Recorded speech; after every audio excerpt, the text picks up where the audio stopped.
Today we are talking all things mining.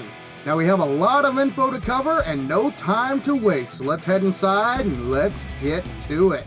7 Days to Die is a survival crafting game.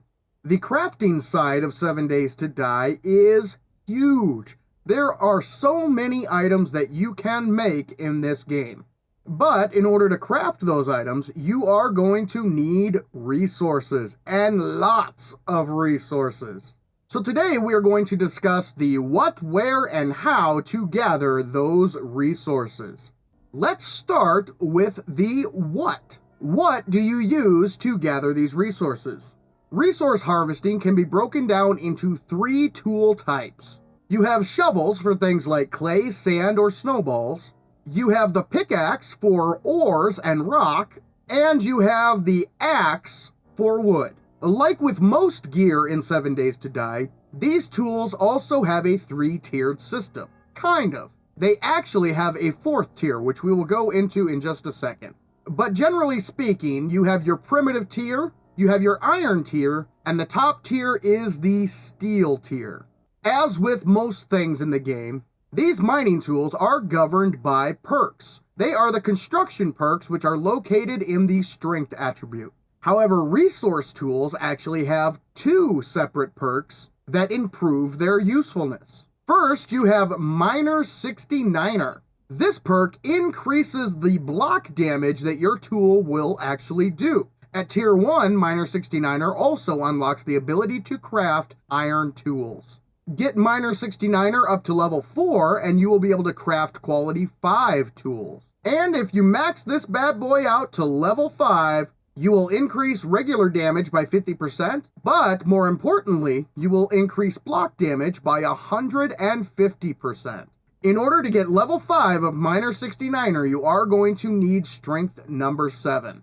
The second perk associated with mining and resource harvesting is Mother Lode. This perk increases the amount of resources that you are able to harvest. In order to get this bad boy up to level 5, you are going to need strength level 7, but once you do, you will be harvesting 100% more resources. That's right, folks, double the resources once this is up to level 5.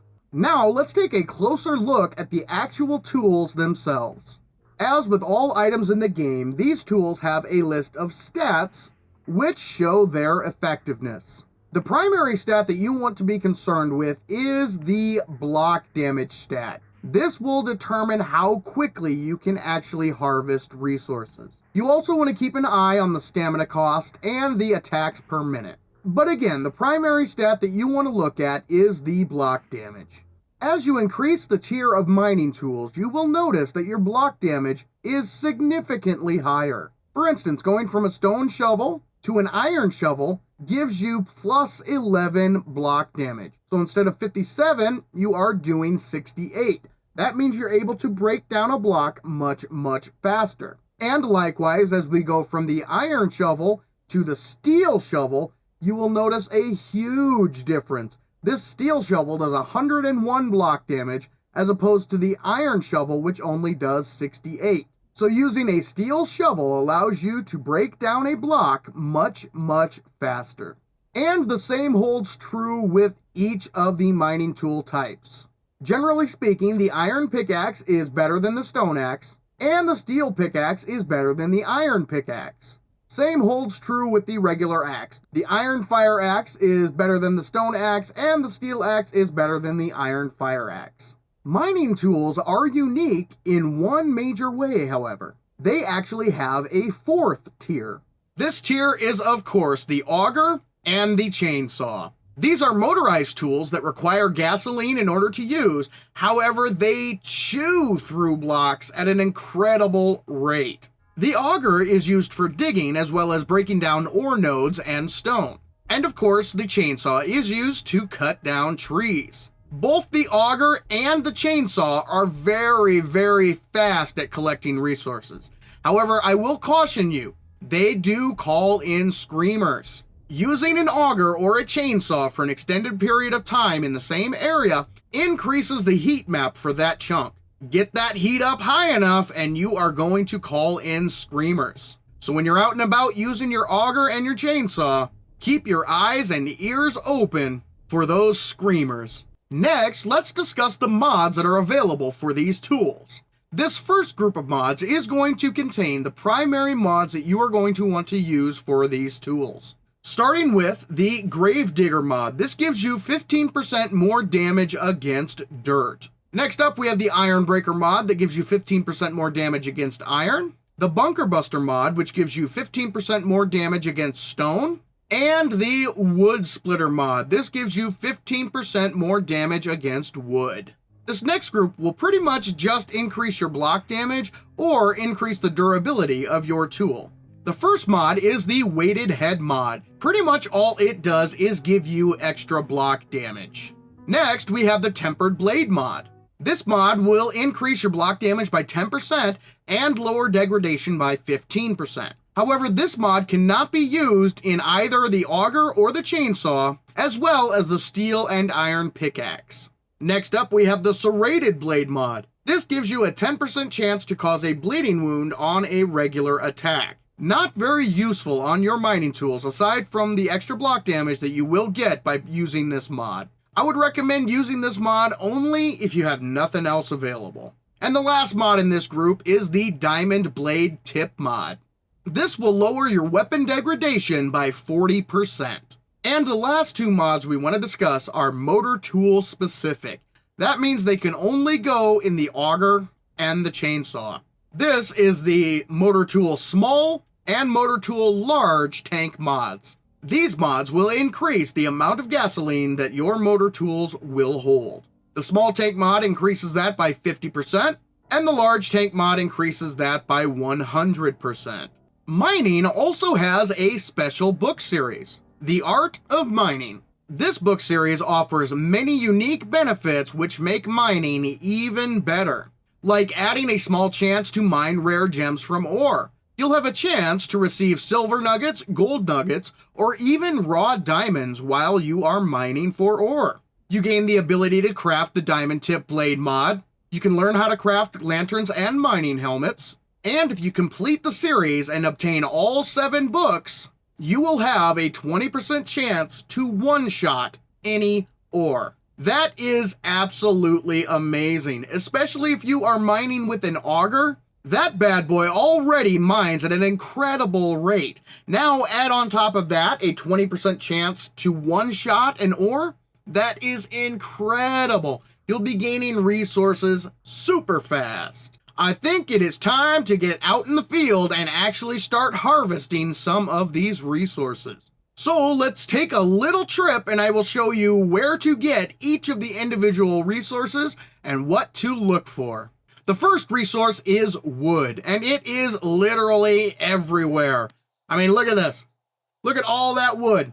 All you gotta do, come up to a tree with your axe, boom, chop it down, you start getting yourself some wood.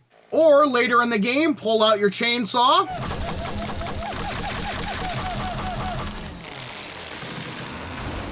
And cut through those trees like a hot knife through butter. Next up is clay. Clay can be found, again, almost anywhere. So just pull out your shovel, do a little bit of digging, and you're going to be getting yourself a whole bunch of clay. Later in the game, once you find yourself an auger, bust out that bad boy and you'll be gaining clay at a super fast rate. The next resource on our list is stone. Stone is another very common resource that you can find practically everywhere. All you have to do is dig down a few blocks, and there is stone everywhere. You can also get stone from these small boulders that are dotted across the landscape. You will find these bad boys in literally every single biome. Smack these bad boys with your pickaxe, or break them down with your auger, and you will be able to get yourself a whole bunch of stone. You can also get stone from these large boulders that are dotted around the landscape. Now, in previous alphas, the small boulders yielded more stone than the large boulders.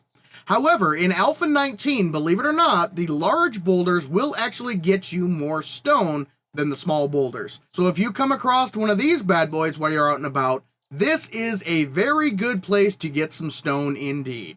The next resource we want to talk about is iron. Iron can be found in every single biome. All you need to do is locate one of these bad boys. This is an iron node. So if we go ahead and start to break this bad boy down, but once you break the node down, you can actually continue to mine. This vein of iron will go down quite a ways. And you will find these iron nodes dotted all over the countryside. It doesn't matter what biome you are in, you will come across iron nodes.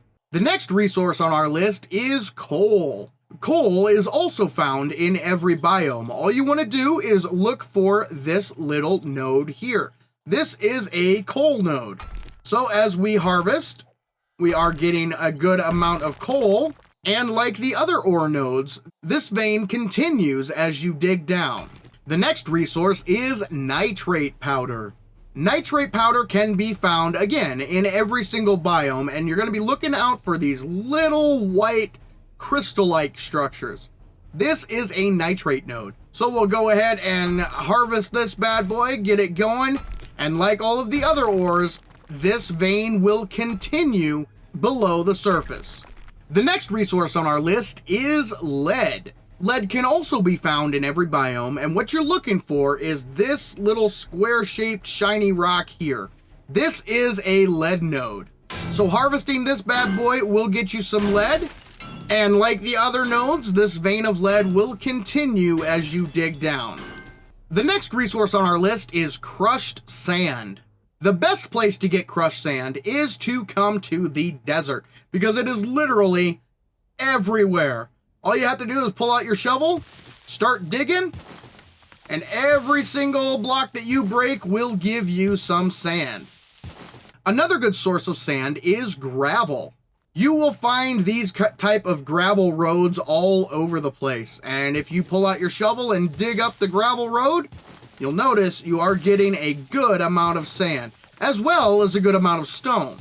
Alternatively, you can also crush stone into sand. To do this, you will need a cement mixer and a whole lot of stone. The ratio of stone to sand, unfortunately, is 1:1. So 1 stone will get you 1 sand. But that is another way that you can get sand.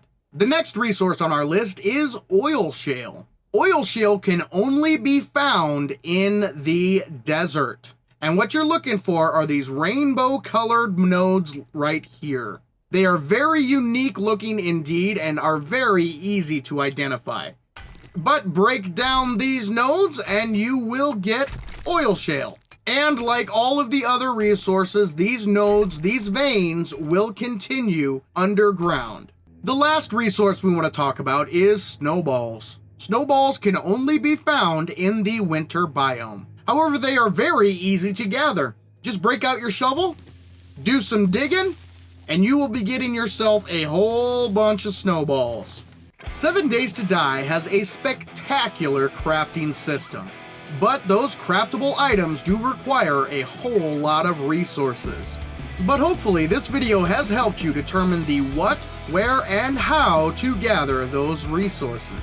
If it has, consider hitting that subscribe button and turning on notifications so you do not miss a single one of our tutorial videos. Speaking of which, to see some more 7 Days to Die tutorial videos, click that box in the top right corner of your screen. But for now, this is Saven saying thank you, ladies and gentlemen, for joining me in Saven's World.